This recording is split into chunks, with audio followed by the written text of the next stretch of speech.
सो हम स्टार्ट कर रहे हैं चैप्टर से, exploring mixtures and their separation. Exploring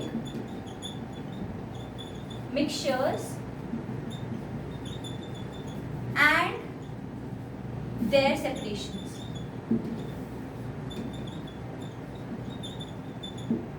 अब इस चैप्टर में हम पढ़ने के वाले हैं और इस चैप्टर की इंपॉर्टेंस क्या है पहले ये समझते हैं। कभी दूध देखा है जिंदगी में? मिल्क देखा है ना? एक ग्लास में कभी मिल्क रखा हुआ देखा है, कांच के ग्लास में? और एक कांच के ग्लास में आपने क्या करा, मिल्क रख दिया, और एक कांच के ग्लास में आपने वाटर प्लस क्या करी, मिट्टी डाल दी, मड डाल दी, मिट्टी वाला पानी घोल के रखा और एक मिल्क रखा, और आपने क्या करा, उसको लगभग 1 घंटे बाद देखा। 1 घंटे बाद वाटर मड वाला जो सॉल्यूशन है और मिल्क सॉल्यूशन में कुछ डिफरेंसेस दिखेंगे? मड सेटल डाउन हो जाएगा। अब वाटर मड में क्या होगा कि मिट्टी जो है थोड़ी देर बाद क्या हो जाएगी, नीचे सेटल हो जाएगी और क्लीन वाटर जो है वो ऊपर आ जाएगा। ऐसे ही होगा। जबकि मिल्क जो है वो बिल्कुल सेम टू सेम रहने वाला है। हो सकता है ज्यादा कि उसके ऊपर क्रीम आ जाए, फैट डिपॉजिट हो जाए ऊपर, सेपरेशन तो नहीं होगी। ऐसा तो नहीं होगा हर वाटर मॉलिक्यूल अलग हो जाए और मिल्क उसमें से अलग हो जाए, ऐसा तो नहीं होगा ना। तो अब इन्हें कैसे सेपरेट करना है, ये ऐसा क्यों हुआ और इसमें ऐसा क्यों नहीं हुआ, ये किसमें हम पढ़ेंगे, इस चैप्टर के अंदर हम लोग पढ़ेंगे। आई बात समझ? तो यानी कि हम डिफरेंट टाइप ऑफ सॉल्यूशंस के बारे में पढ़ेंगे। ये बात चीज क्लियर हुई कि इसमें हम क्या पढ़ेंगे, डिफरेंट टाइप्स ऑफ सॉल्यूशंस के बारे में पढ़ेंगे। ठीक है। अच्छा, किसी ने डोरेमोन देखा है या शिनचैन? डोरेमोन देखा है बचपन में? तो डोरेमोन याद है वो बचपन में वो जो नोबिता है वो एक पहाड़ी पे जाता है, वो उसके घर के पास एक पहाड़ी होती है। नहीं याद यार, ऐसे कैसे तुमने डोरेमोन देखा? जंगल सा होता है। हाँ, जंगल वाली पहाड़ियों में जाता है ना। तो उसमें उसने ऐसा देखा होगा कि ऐसे पेड़ होते हैं। क्या देखा उसने? बहुत सारे क्या होते हैं, पेड़ होते हैं। अब पेड़ों के पत्तों के बीच में से क्या हो जाती है, लाइट जो हो जाती है वो पास हो रही होती है। जैसे जो पत्ते हैं, ये सोचो मेरे सारे लीव्स हैं ट्री के ऊपर, इसके बीच में से जो स्पेसेस हैं उसके बीच में से क्या पास कर रही होती है, लाइट। और एक बहुत सुंदर सा इफेक्ट क्रिएट हो रहा होता है, वो भी मैं दिखाऊंगी तुम लोगों को, अभी मैं तुम्हें दिखाऊंगी थोड़ी देर में। ठीक है। तो वो ऐसा इफेक्ट क्यों आया, हम टिंडल इफेक्ट नाम की चीज भी पढ़ेंगे, ये वो इसी से रिलेटेड है। तो ऐसी छोटे छोटे फिनोमिना क्यों हो रहे हैं कि मिट्टी के पार्टिकल्स हमें दिखेंगे कैसे, धुंध क्यों हो रही है, ये सारी चीजें हम क्या पढ़ेंगे, इस चैप्टर के अंदर पढ़ेंगे। क्लियर है? इतना समझ आया? ठीक है। चलो, तो हम लोग इसकी कहानी शुरू करते हैं टॉपिक से, homogeneous mixtures and heterogeneous mixtures से। अब सुनने में ये बहुत ही मुश्किल कहानी लग रही होगी, है ना? ये क्या बोल दिया, होमोजेनियस और हेटेरोजेनियस। कोई बात नहीं, हम ना एक सॉल्यूशन लेने की कोशिश करते हैं। एक सॉल्यूशन लेते हैं, हमने क्या किया, एक ग्लास लिया। ईना बेटे समझ आ रहा है? हमने क्या लिया, एक ग्लास लिया और ग्लास में क्या डाल दिया, पानी। क्या डाला, पानी, यानी क्या डाल दिया, वाटर डाल दिया। क्या डाल दिया, वाटर डाल दिया। अब इसके अंदर हमने डाल दिया 1 चम्मच चीनी। क्या डाल दिया, 1 चम्मच चीनी। ऐसे अच्छे से क्या कर दिया, घोल दिया, मिक्स कर दिया, यानी कि शुगर को पूरा क्या कर दिया, डिसॉल्व किया। क्या किया, इसमें डिसॉल्व कर दिया, किसके अंदर, वाटर के अंदर कर दिया। अब मैंने क्या किया, 1 सिप ली उसकी, फिर मैंने दूसरी सिप ली, फिर मैंने तीसरी सिप ली। अब ऐसा तो नहीं है कि मुझे पहली सिप में लग रहा है कि यार ये तो बहुत मीठा तेज है, और फिर दूसरी में लग रहा है इसमें मीठा तो है ही नहीं है। ऐसा हो सकता है क्या? अगर तुम्हें पहली सिप में मीठा लग रहा है जितना, वो उतनी ही तुम्हें थर्ड, फोर्थ, फिफ्थ या आखिरी सिप में भी लगने वाला है। हमने क्योंकि ये टर्म बोली कि पूरा डिसॉल्व हुआ, ऐसा नहीं कि नीचे चीनी बैठी हुई है। अब ऐसे ही ना हो ना कि भाई एंड में यहाँ पे चीनी रखी हुई है, आपने बहुत सारी एंड वाली चीनी वाला पानी पी रहे हो, फिर आप समझ आया मतलब। चलो एक और एग्जांपल ले लेते हैं। कोक पी है सबने, कोक, लिम्का, फैंटा सबने पी हुई है।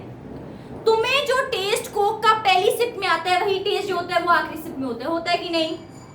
ऐसा तो नहीं कि पहली सिप में आपको लगता है कि मीठा बहुत तेज है और लास्ट वाले में लगता है कि मीठा कम है, ऐसा तो नहीं है ना।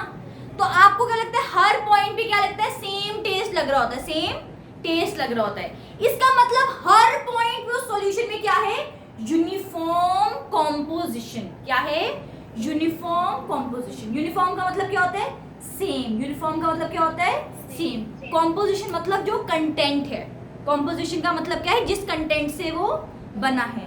तो हर पॉइंट पे उसका कंटेंट जो है वो सेम है, यूनिफॉर्म है। ऐसा नहीं कि पहली सिप में अलग था और लास्ट सिप में अलग हो गया।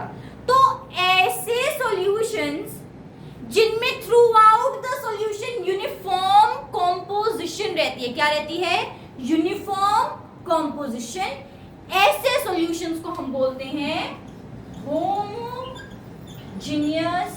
मिक्सचर्स। क्या बोलते हैं, या सिंपली सॉल्यूशंस भी कह देते हैं। आई बात समझ, पहली चीज समझ आई, इस चैप्टर का पहला पैराग्राफ समझ आ गया अच्छे से, कोई दिक्कत। हमने क्या बोला कि एक ऐसा सॉल्यूशन, एक ऐसा मिक्सचर जिसमें क्या है, यूनिफॉर्म कॉम्पोजिशन है। क्या है, लिख लेना ये टर्म, या फिर अगर एनसीईआरटी है तो मार्क कर लो, एनसीईआरटी है तो मार्क करो, नहीं तो लिखो साथ में। होमोजेनियस मिक्सचर्स के अंदर क्या होती है, यूनिफॉर्म कॉम्पोजिशन होती है। क्या होती है, uniform composition through out the mixture, through out the mixture. और इसको मैंने किस एग्जांपल समझाया, फटाफट से मेरे को याद कराओ। पानी और चीनी, शुगर सॉल्यूशन, किससे एग्जांपल से समझाया आपको, शुगर सॉल्यूशंस। अब आपने क्या किया, अब आपने लिया एक ग्लास, फिर से अब आपने फिर से एक ग्लास लिया है, ठीक है। अब उस ग्लास में चीनी की जगह डाल दो क्या, मिट्टी। क्या डाल दी तुमने, क्या डाल दी, मिट्टी डाल दी। क्या डाल दी, मिट्टी। और उसको अच्छे से घोला और 5 मिनट उसको साइड रख दिया, 5 मिनट उसको साइड रख दिया। अब पहली सिप लो उसकी, और फिर उसकी आखिरी सिप तक टेस्ट करते रहो। तुम जैसे जैसे उसकी सिप लेते रहोगे, तुम्हारे सैंड के पार्टिकल्स इंक्रीज होते रहेंगे, होते रहेंगे, होते रहेंगे। होंगे कि नहीं, तुम खुद सोचो ना कि एक सैंड वाली तुमने सॉल्यूशन लिया, 5 मिनट उसको रख दिया, मिट्टी वाले पार्टिकल्स नीचे आ चुके हैं, क्लियर वाला ऊपर है, तो पहली सिप में थोड़ी कम मिट्टी आई, लास्ट वाली सिप तक बहुत ज्यादा मिट्टी आने लग गई। तो क्या कॉम्पोजिशन, कॉम्पोजिशन यानी कि जो उसमें कंटेंट डला हुआ है, क्या वो यूनिफॉर्म था, तब भी ट्राई कर, तो 5 मिनट रख, ऊपर हल्की सी क्लियर लाइन आ जाएगी। हम इसको करके देखेंगे नेक्स्ट क्लास के अंदर, हम लोग इस एक्सपेरिमेंट को करके देखेंगे, ठीक है। हम नमक वाला घोल बनाएंगे, या चीनी वाला घोल बनाएंगे, और एक मिट्टी वाला घोल बनाएंगे, ठीक है। वैसे मैंने तुम लोग को एक वीडियो भी शेयर की थी टिंडल इफेक्ट की, तुमने देखी थी उस टाइम पे, तू नहीं थी शायद उस टाइम पे क्लास में, ठीक है। आगे बात समझ। तो मुझे बताओ उस मिट्टी वाले पानी के अंदर क्या कॉम्पोजिशन यूनिफॉर्म थी, बताओ अदिति, ईरम। यूनिफॉर्म नहीं थी, यूनिफॉर्म नहीं थी। तो ऐसे सॉल्यूशंस जो कि क्या रखते हैं, नॉन यूनिफॉर्म कॉम्पोजिशन, मानी इसका मतलब क्या है, कॉम्पोजिशन सेम नहीं है, ऐसे सॉल्यूशंस को हम क्या बोलते हैं, हेट्रोजीनियस मिक्सचर्स। क्या बोलते हैं, हेट्रोजीनियस मिक्सचर्स। आसान था कि मुश्किल था, आसान था कि नहीं भाई, बताओ भाई, मुश्किल लग रहा है लगता है।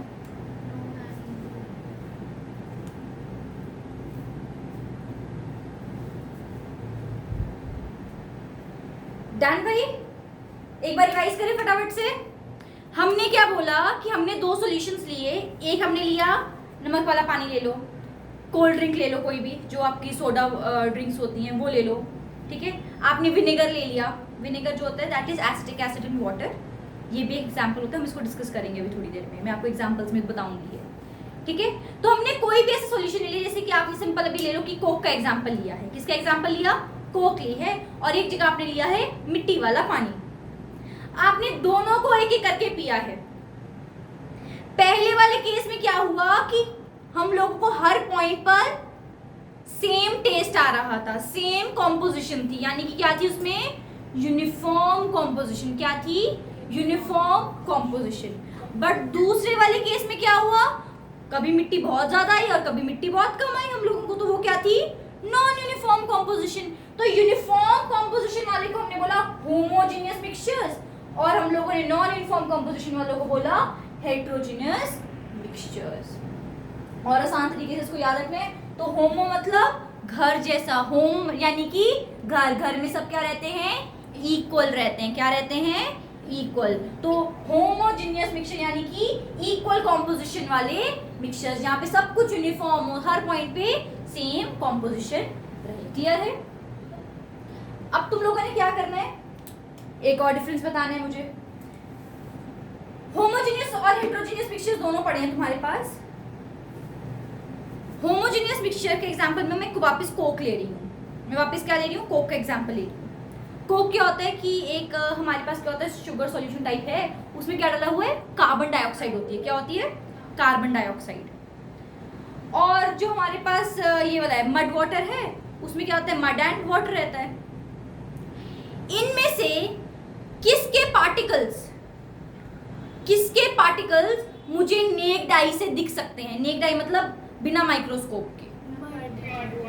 मड वाटर के। और उसके वाले दिख सकते हैं रेटेड वाटर के? नहीं दिख सकते। तो एक और डिफरेंस क्या समझ आया होमोजेनियस हेटेरोजेनियस के अंदर? होमोजेनियस के अंदर कंप्लीट डिसॉल्व होने के कारण हम क्या कह सकते हैं? Particles can not be seen with necked आई। ये मैं तुम्हें अभी डिफरेंस लिखवाऊंगी तुम्हारी नोटबुक में, रुक जाओ आराम से, पहले सुनो और समझो, याद करो, मैं भी लिखवाती हूँ इसको। और हेटेरोजेनियस मिक्सचर्स के अंदर क्या होगा? Particles can not be seen with necked आई। आपने जब भी ये टॉपिक करना है, अपने दिमाग में सिर्फ क्या रखना है? एक एग्जांपल, और तुम्हारे पास अपने आप आंसर आते रहेंगे। क्लियर है? एक साइड लिखो होमोजेनियस, एक तरफ लिखो हेटेरोजेनियस।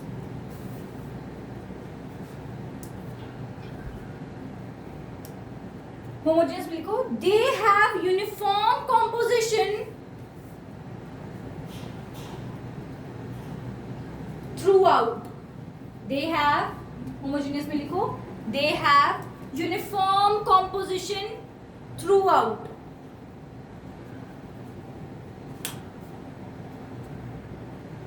और हेटेरोजेनियस के अंदर लिखो एग्जाम, इसमें हेटेरोजेनियस के अंदर डेफिनेशन लिखो, they have non-uniform composition, they have non-uniform composition.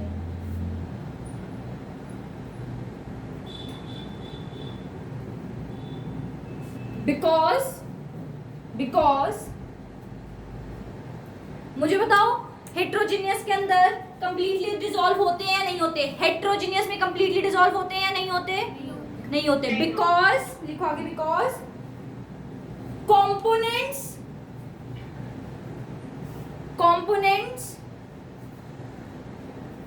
do not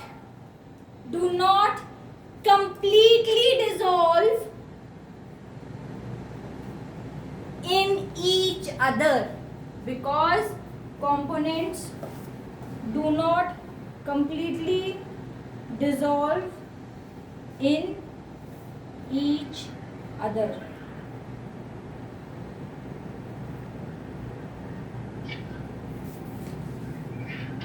ठीक है, नेक्स्ट लिखो होमोजेनियस के अंदर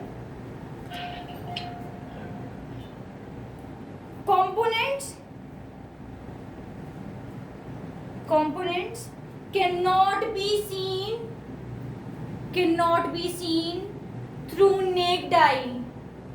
Cannot be seen through naked eye. और हेटेरोजेनियस में लिखो components can be seen through naked eye. Components can be seen through naked eye.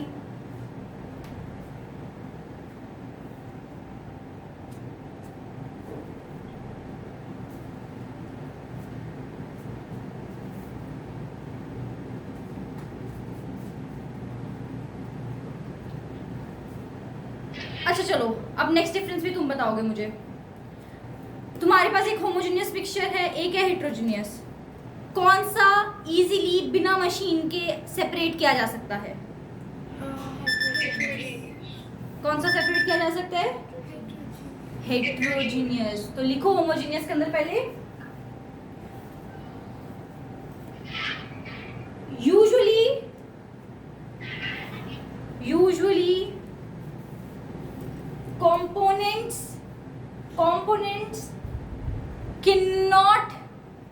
components cannot be separated by physical processes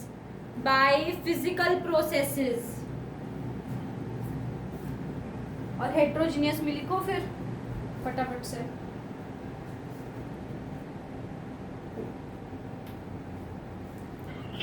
boiling physical process नहीं है process, usually लिखा है मैंने, ठीक है। यूजुअली का मतलब होता है इजी नहीं हो पाते, कभी कभी तो हो भी सकते हैं। हमारे पास क्रिस्टलाइजेशन भी प्रोसेस होती है। अभी हम होमोजीनियस में पढ़ेंगे तो हमारे पास कुछ प्रोसेसेस होती है जो फिजिकल में हम लोग काउंट कर लेते हैं, ठीक है। इसलिए मैंने हमेशा 100% में लिखा है। कैन यूजुअली का मतलब होता है कि there may be exceptions to this. हम 100% इसको लॉ नहीं बता रहे हैं, ठीक है। हेट्रोजीनियस के लिए लिखो they can usually be separated by physical processes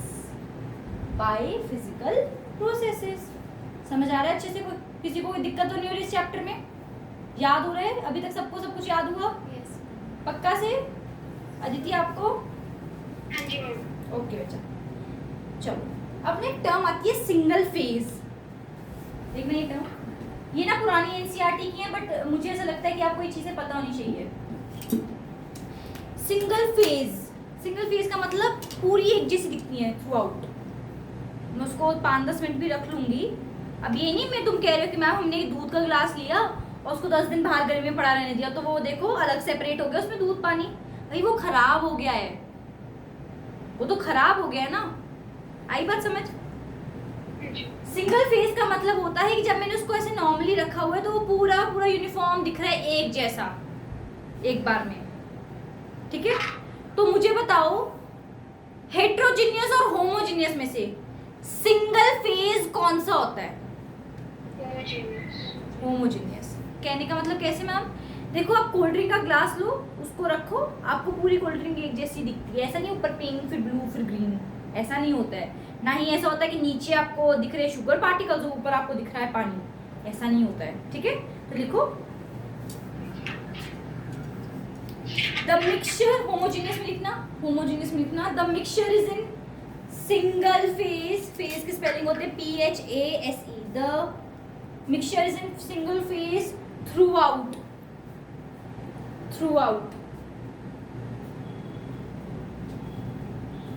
heterogeneous में लिखो it can be of two different phases। Heterogeneous में लिखो it can be of two different phases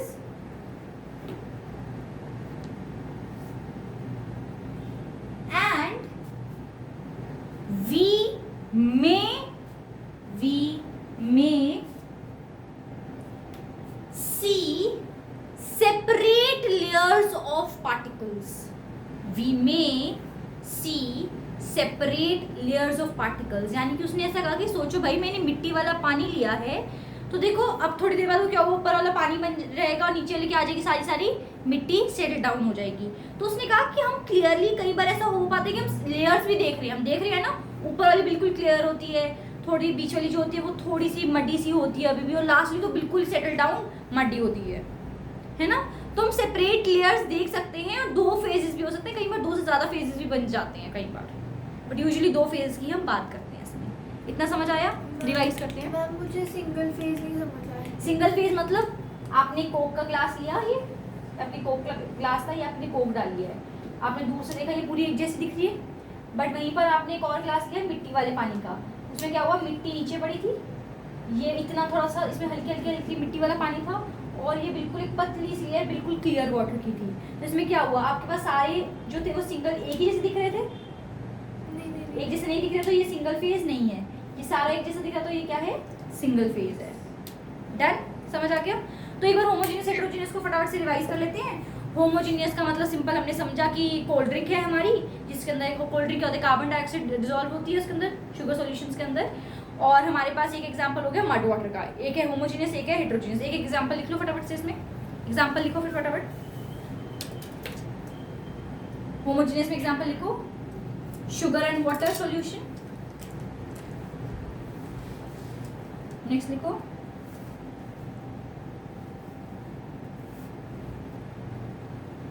comma लिख के डालो, aerated drinks, AERATED,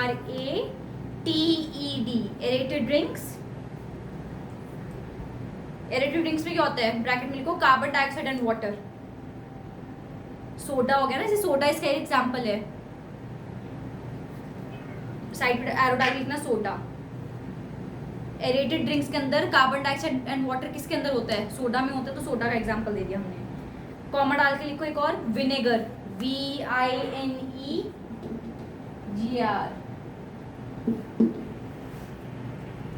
vinegar. Vinegar क्या होता है, ब्रैकेट में लिखो acetic acid and water, ACETIC, acetic acid and water.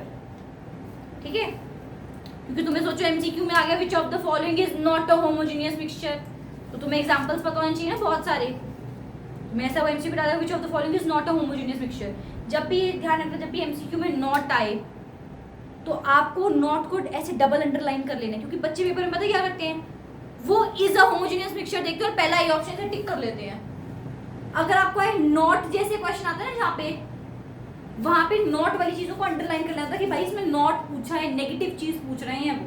ठीक है, चलो होमोजेनियस मिक्सचर के अंदर हम लोगों ने पहली चीज बोली कि सारी यूनिफॉर्म कॉम्पोजिशन होती है, एक जैसे दिखते हैं पूरे टाइम पे, और उसके अंदर क्या होता है, नॉन यूनिफॉर्म कॉम्पोजिशन रहती है। क्या रहती है, नॉन यूनिफॉर्म कॉम्पोजिशन रहती है। हेट्रोजीनियस में, होमोजीनियस में यूनिफॉर्म, हेट्रोजीनियस में नॉन यूनिफॉर्म।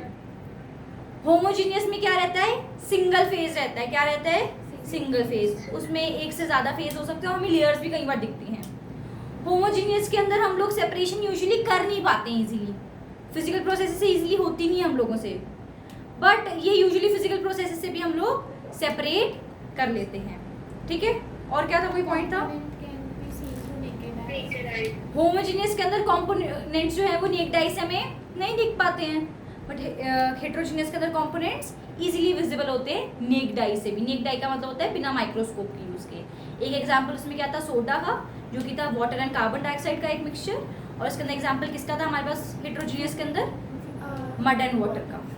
ठीक है, और क्या हो सकता है,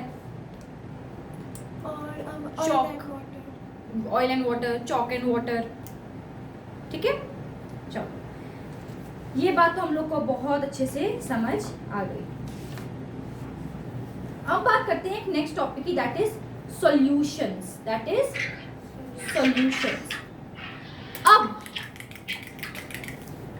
जो ये बताएगा उसको चॉकलेट, अब यहाँ पर मैं कोरियर से भेज दूंगी और यहाँ पर मैं अभी दे दूंगी। ठीक है, हेट्रोजीनियस देखना नहीं है, बुक्स में नहीं देखना, ना ही नोट्स में देखना है। होमोजीनियस और हेट्रोजीनियस में से मैंने किसको सॉल्यूशंस कहा था, होमोजीनियस को, होमोजीनियस को किसको कहा था, आप कहाँ से हो रहे थे बाबू, मैंने कहा था कि homogeneous mixtures are also known as solutions. तो जब मैं कह रही हूँ कि हम सॉल्यूशंस को पढ़ने वाले हैं, इसका मतलब हम किसको पढ़ने वाले हैं, एक्चुअली में होमोजीनियस मिक्सचर्स को ही पढ़ने वाले हैं। ठीक है, चलें आगे फिर, चलो भाई सॉल्यूशंस पढ़ते हैं। लिखो भाई हेडिंग सॉल्यूशंस।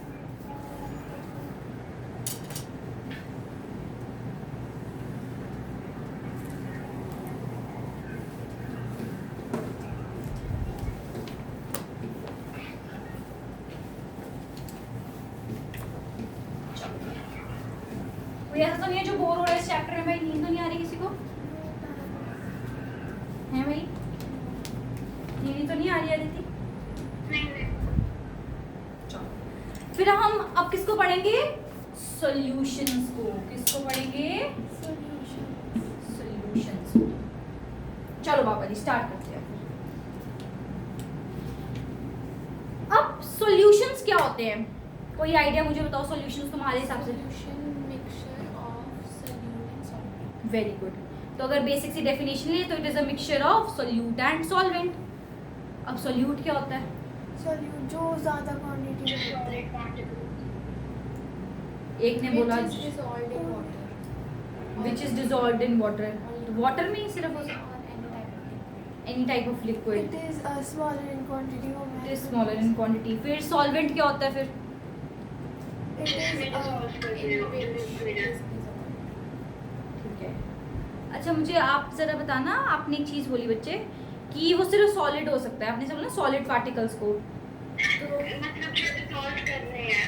हाँ, तो हमने ये नहीं कहना है कि सॉल्यूट हमेशा सॉलिड ही है, वो यूजुअली सॉलिड्स ही होते हैं। बट अगर मैं एक ग्लास पानी लूँ और उसके अंदर थोड़ी सी एक ड्रॉप इंक डालूँ तो इंक क्या है, सॉल्यूट बन जाता है उस केस में। Lemon juice. लेमन जूस डाल दूँ, हल्का सा लेमन जूस की ड्रॉप्स डाल दूँ तो क्या हो जाता है वहाँ पर, सॉल्यूट लेमन जूस ड्रॉप्स हो जाते हैं। ठीक है ना, समझ आई ना बात?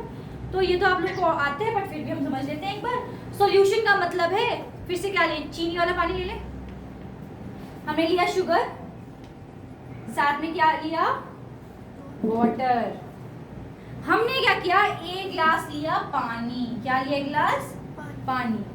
पानी था ज्यादा क्वांटिटी में, पानी क्या था, ज्यादा क्वांटिटी में। वाटर लिया और इसके अंदर हमने क्या डाला है, शुगर डाली है और इसे अच्छे से क्या करा है, डिसॉल्व किया है। क्या करा है, डिसॉल्व किया है।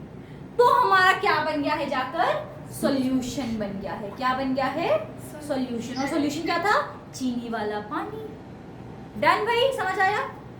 तो यानी कि शुगर क्या हुई, हमारा सॉल्यूट हुआ। क्या हुआ, सॉल्यूट का मतलब है वो क्वांटिटी जो मैंने सॉल्वेंट में डाली है। जिसको आपने डाला होता है वो क्या होती है, सॉल्यूट। वो क्या होता है, सॉल्यूट। और जिस में डालते हो आप, जिस में डालते हो वो क्या होता है आपका, सॉल्वेंट। वो क्या होता है, सॉल्वेंट। यूजुअली ऐसा होता है कि सॉल्यूट हमेशा कम क्वांटिटी में होता है और सॉल्वेंट यूजुअली ज्यादा क्वांटिटी वाला होता है।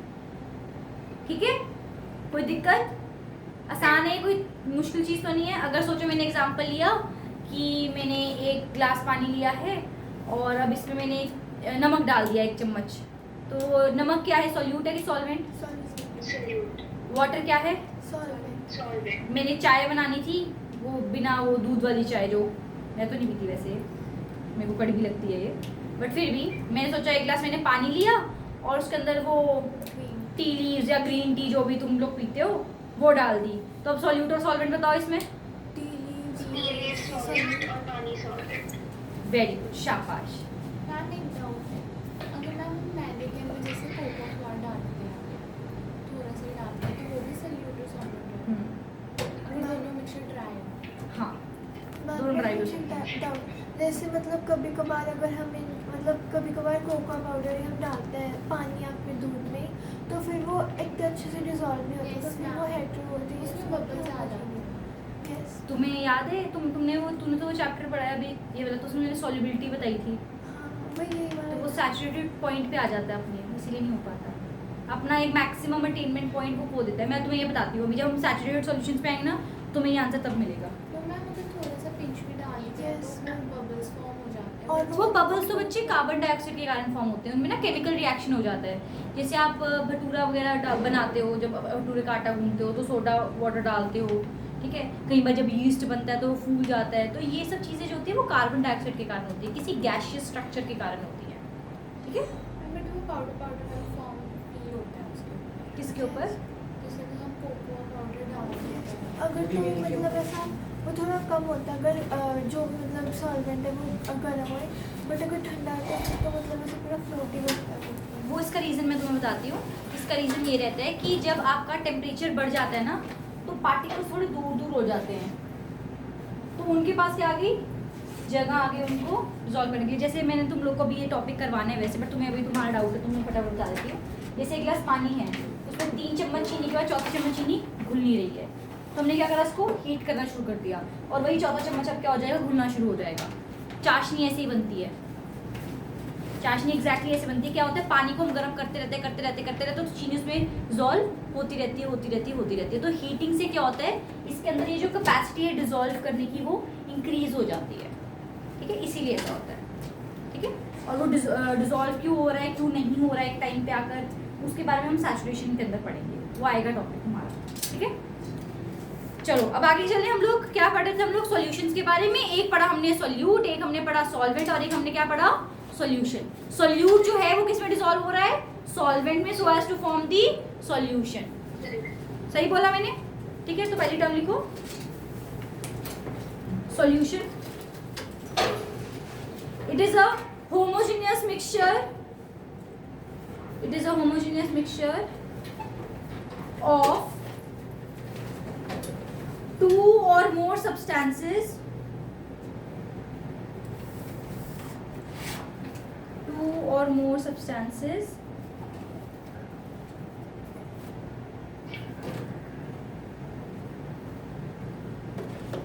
which are chemically non-reacting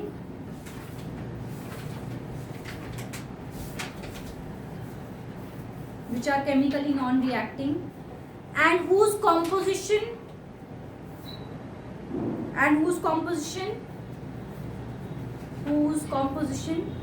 can be varied within certain limits is called a solution.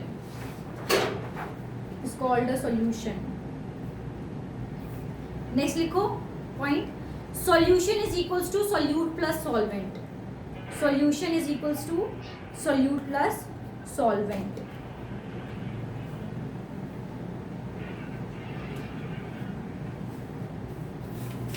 Next point लिखो सोल्यूट, नेक्स्ट हेडिंग लिखो सोल्यूट और एरो डाल के लिखो सोल्यूट के आगे। It is a substance that gets dissolved. It is a substance that gets dissolved in solvent.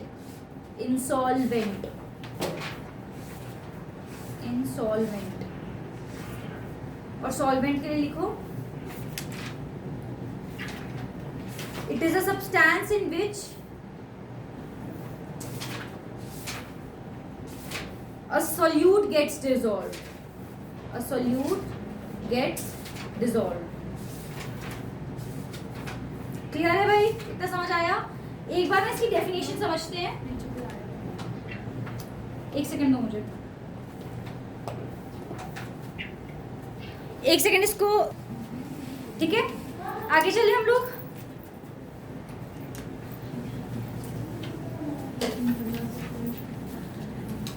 Next heading लिखो concentration.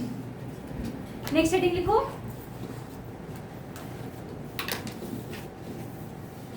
Concentration.